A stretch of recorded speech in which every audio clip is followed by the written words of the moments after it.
Dan seterusnya perkembangan berita wilayah Sarawak hari ini, kita bersama penyampai Muhammad Azizi Rahim di RTM Kuching. Silakan Azizi. Baik, terima kasih Miza di Angkasa Puri. Assalamualaikum dan salam hormat. Perkembangan COVID-19. Sarawak hari ini merekodkan 7 lagi kes baru positif COVID-19 menjadikan jumlah bilangan kes sebanyak 334 kes positif sejak 13 Mac lepas. Semua 7 kes tersebut dirawat di Hospital Umum Sarawak. Kita ke berita seterusnya. Kerajaan Sarawak telah merangka jenis bantuan kepada golongan nelayan dan petani di luar bandar bagi tempoh Perintah Kawalan Pergerakan PKP yang dilanjutkan sehingga 28 April ini. Menteri Muda Perancangan Bandar, Pentadbiran Tanah dan Alam Sekitar, Datuk Len Talif Saleh berkata, bantuan itu meliputi proses penghantaran hasil tangkapan nelayan dan tuaian pekebun melalui beberapa kaedah yang dikenal pasti. Kita sudah bermula untuk membuat penghindaran kerana kita sudah dalam fasa pertama. Kita sudah mengedarkan makanan asas pada penduduk di bahagian kita ini, di bahagian Serikir. Datuk Len ditemui RTM di Wisma Bapa Malaysia Kuching bagaimanapun tidak mendedahkan mengenai bantuan itu secara terperinci. Selain beliau, Menteri Muda di Pejabat Ketua Menteri, Hal Ehwal Korporat, Abdullah Saidul turut berpendapat Sarawak mungkin akan memperkenalkan pakej bantuan makanan baru selaras dengan pelanjutan PKP. Saya rasa mungkin kerajaan negeri akan menambah peruntukan untuk bantuan makanan terutama sekali di kawasan luar bandar yang jauh daripada pekan. Bantuan itu bagi membantu penduduk luar bandar yang terputus hubungan dengan pekan utama untuk mendapatkan barangan keperluan asas mereka.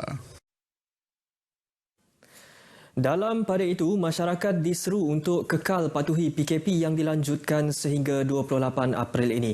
Ahli Dewan Undangan Negeri Adun Demak Laut, Dr. Hazlan Abang Hipni, dalam satu video yang dimuat naik di laman Facebooknya semalam, mahu agar penduduk khasnya di kawasan Demak Laut untuk optimis bahawa pandemik COVID-19 akan berakhir. Sehubungan itu, Dr. Hazlan mengajak masyarakat bersama memahami komitmen kerajaan dalam membendung wabak itu dari terus menular dengan menghadkan pergerakan rakyat ketika ini. Jangan susah. Satu hari kelak insyaAllah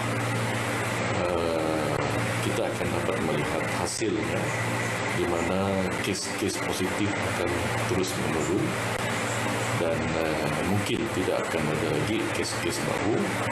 Maka barulah kita boleh menjalankan kehidupan seperti sedia kala. Dalam pada itu, beliau turut mendedahkan setakat semalam, Pusat Khidmat Demak Laut telah mengagihkan sejumlah 5,460 bungkusan makanan kepada penduduknya dan baki sekitar 200 pek lagi akan diagihkan dalam masa terdekat. Pasukan Gerakan Am PGA Batalion 10 Sibu mula digerakkan ke Long Singut Kapit untuk membuat kawalan sempadan di bekas tapak kem balak WTK Rantau Penora. Kawalan tersebut bagi memastikan tiada aktiviti penyeludupan masuk pendatang asing dari Kalimantan, Indonesia yang berisiko menularkan COVID-19. 2 pegawai dan 24 anggota memulakan perjalanan dari Kapit melalui jalan balak ke kem balak WTK Rantau Penora yang mengambil masa perjalanan kira-kira hampir 8 jam. Tugas dia adalah untuk membantu menghalang penularan wabak ni. COVID ni. Jadi kami akan di sana akan menjalankan tugas-tugas sempadan lah. Untuk sempadan daripada ni masuk. Ahli Parlimen Hulu Rajang, Datuk Wilson Ugak Kumbong yang mewakili Timbalan Ketua Menteri Sarawak Tan Sri James Jemut Masing yang juga merupakan pengurusi Jawatankuasa Kawalan Sekuriti Sempadan hadir menyampaikan taklimat kepada anggota PGA. Persatuan Penanam Sayur Sibu tampil menderma 100 hingga 200 kg sayur-sayuran untuk penduduk terjejas setiap hari.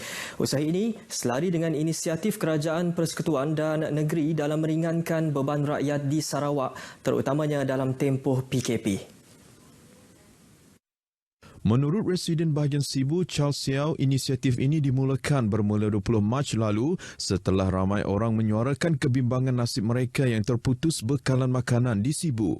Katanya setiap hari sayur-sayuran yang dikumpulkan oleh ahli Persatuan Penanam Sayur Sibu akan dihantar ke Kompleks Islam Sibu sebelum diagihkan oleh beberapa NGO lain kepada penduduk miskin di Sibu. I'm very happy that that the NGOs are coming here to help. Okay, so I think I'm very happy that and also very blessed in Singapore that the public has come out and NGOs have come out to respond to help others in this time of need.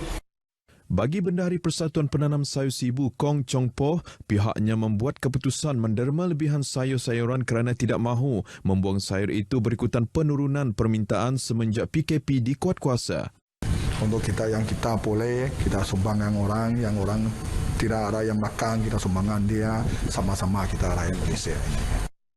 Persatuan itu juga telah menyumbangkan 200 beg beras 10 kg untuk diagihkan kepada mereka yang memerlukan di Sibu.